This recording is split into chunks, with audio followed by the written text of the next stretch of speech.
stay behind and start desiring the guy. And more often than not, we men, we know what we are doing. We know that when we are hugging like that, we want the lady's breast to touch us. Hello, Truth Reviews family. Hello. Welcome to another exciting episode of Truth Revealed. If it's your first time of seeing our faces, you're so welcome. And remember to subscribe, hit the notification bell to keep on receiving amazing content from us.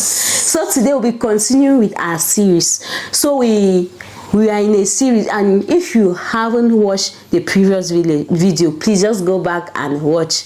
So the last time, as a quick recap, we're talking about sexual urges, and we spoke about the natural things about sexual. We said something very important, that sexual urges are from God. It's a gift from God. So it's natural to have sexual urges. Don't feel unspiritual like my wife felt in the last video.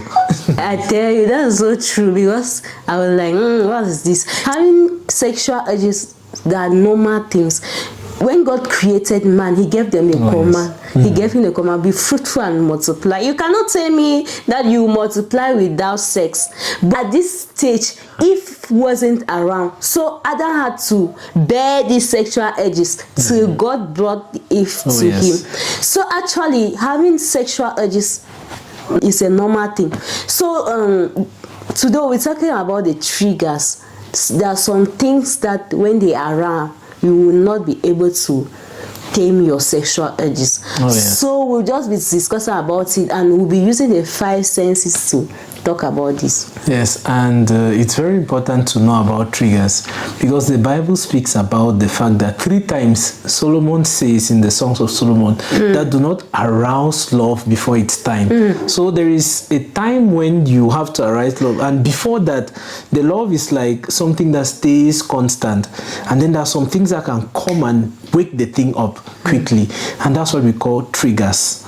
And the triggers are actually anything that will provoke you that will provoke your sexual urges to rise up, and at the end it will cause you to sin, to commit sexual immorality. So there are, using the 5 senses that we have, which are the taste, the smell, the touch, the hearing, and the sight, you can know what the triggers are. So I think we'll start with the sight. As for this sight, let me talk about indecent dressing. Because nowadays there's nothing like modesty. Like, people just dress anyhow. They say for the ladies, they expose sensitive parts like their breasts, their laps, and they just feel comfortable. Mercy to the men. If David in the Bible could not resist this, what are you expecting your brother to do when he looks at you? And we're also talking like that, even men have ways of dressing. You dress, you open your chest to show your hair on your chest, and to show maybe your abdos, and then you're showing maybe you're sagging, putting down your trouser, or wearing some type of tight fitting trousers that expose all the parts of your perineum. So those are things that can cause a sister to start thinking of, and then she now starts desiring, or it awakens, so it triggers her sexual urges.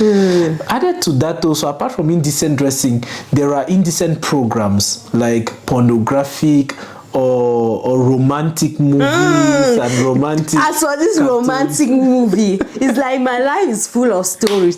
There was a season in my life in secondary school when I wanted to write my advanced level. It was like I was possessed with this mercy.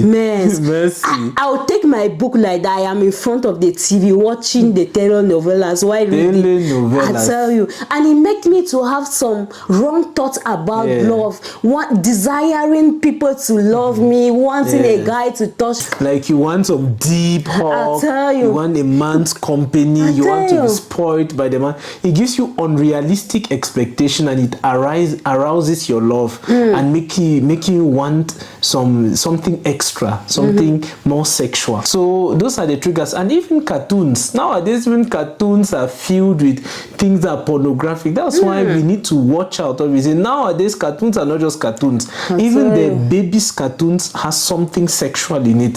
So it's to tell you that everything we are bombarded by all means to be able to have our sexual urges being arisen. So we need to be very careful. And those are things that fuel lust and now causes us to act on. And the devil uses all these strategies to make you to now believe that you cannot live a life of sexual purity. Yeah.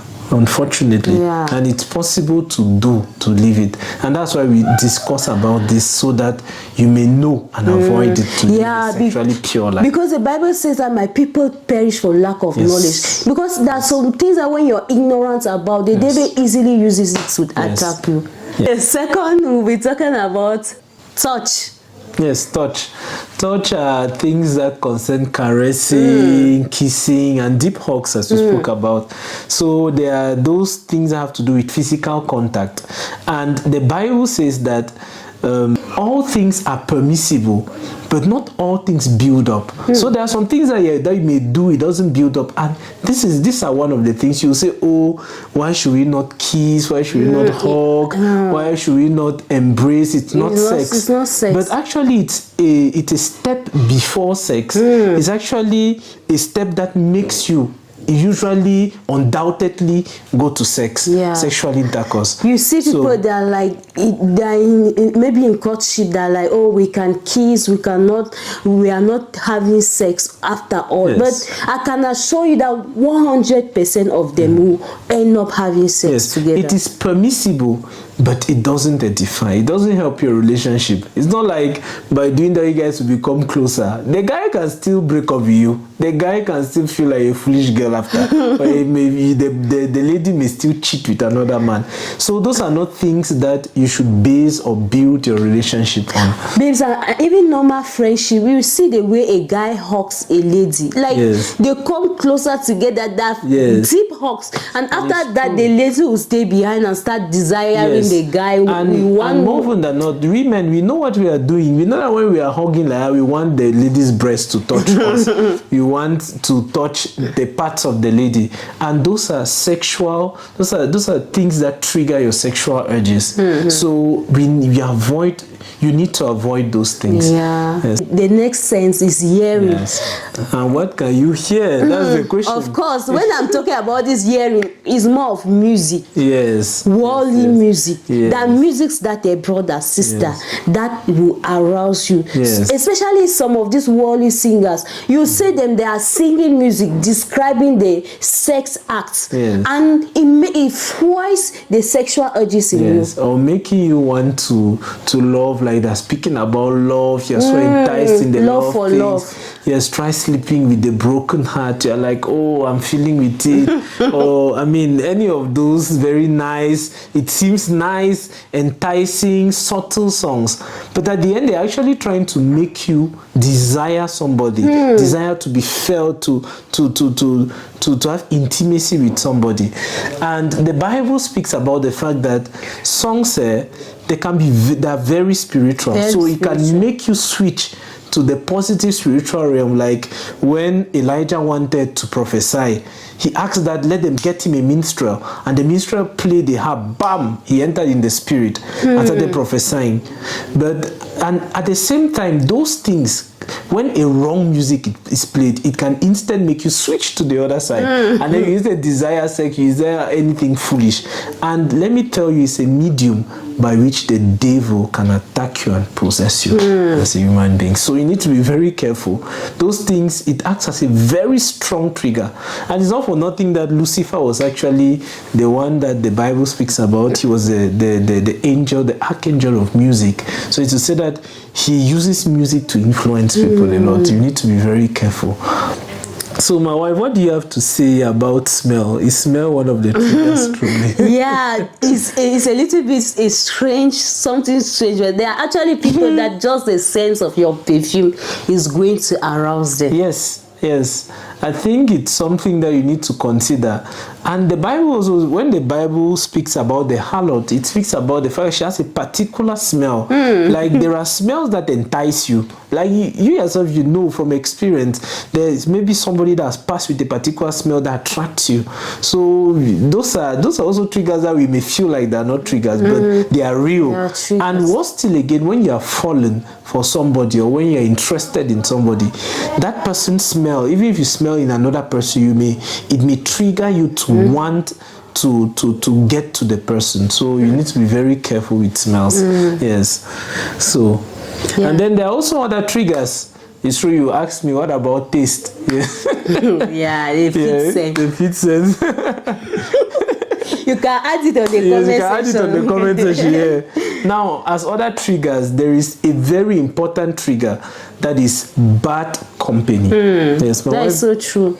The Bible says bad company corrupt good manner. Yes. Just the friends you keep around, they can speak some things that are going to fuel the sexual urges in you. Be it speaking about their own experience, like they can be open talking about the sexual intercourse and make you want to experience it before time. That's true. Or they can be encourage you to go and get a girlfriend, a boyfriend to try it. Or even when they speak about maybe masturbation, speak about pornography, like those are bad influences that push you. And the Bible says bad company, one company corrupts good manners. So it destroys many of the good things that you have. So maybe your self-discipline is destroyed, your ability to keep yourself holy is destroyed, your character is destroyed, and a lot of things are destroyed. You need to, and that's why nowadays it's what they call peer pressure, where your friends mount you pressure to do bad things. So you need to watch out for that. It's a very strong trigger. And the last but not the least trigger that we are going to speak about is alcoholism and drug. Surprisingly. Yeah.